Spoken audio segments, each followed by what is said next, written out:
यह रहा एक नया, रोमांचक और रोचक हिंदी लोक कथानुमा कहानी, पूरी तरह से मौलिक। भूतिया बांस का जंगल। एक नई रोमांचक हिंदी लोक कथा। बहुत समय पहले की बात है।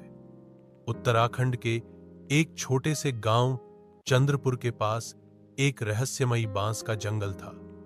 गांव वाले कहते थे कि उस जंगल में रात को अजीब सी सीटी की आवाज आती थी, जैसे कोई बांसुरी बजा रहा हो, लेकिन वहां कोई नहीं होता था। कई लोगों ने कोशिश की, लेकिन जो भी रात में जंगल गया वह फिर कभी नहीं लौटा।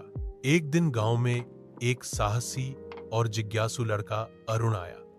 वह शहर से गांव अपनी नानी के पास छुट्टियों में आया था। जब उसने बांस के जंगल की कहानी सुनी तो उसका रोमांच जाग उठा। मुझे रहस्य का पता लगाना है, अरुण ने ठान लिया। रात के 12 बजे वह एक टॉर्च और कैमरा लेकर जंगल में चला गया। जंगल में बहुत गहराई थी और पेड़ पौधे हिल भी नहीं रहे थे, फिर भी बांसुरी की आवाज साफ सुनाई दे रही थी। अचानक वह एक खुली जगह पर पहुंचा जहां जमीन के नीचे हल्की सी रोशनी आ रही थी।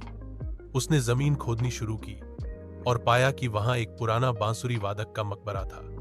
एक शिला पर लिखा था, मैं बंसीधर, जिसने इस गांव के लिए बांसुरी बजाई थी, पर मेरी आत्मा बंधी रह गई। जो मुझे मुक्त करेगा उसे वरदान मिलेगा। अरुण ने श्रद्धा से बांसुरी उठाई और वही धुन बजाई जो वह सुन रहा था। अचानक हवा चलने लगी, पेड़ हिलने लगे और एक सफेद धुआं उस मकबरे से निकला।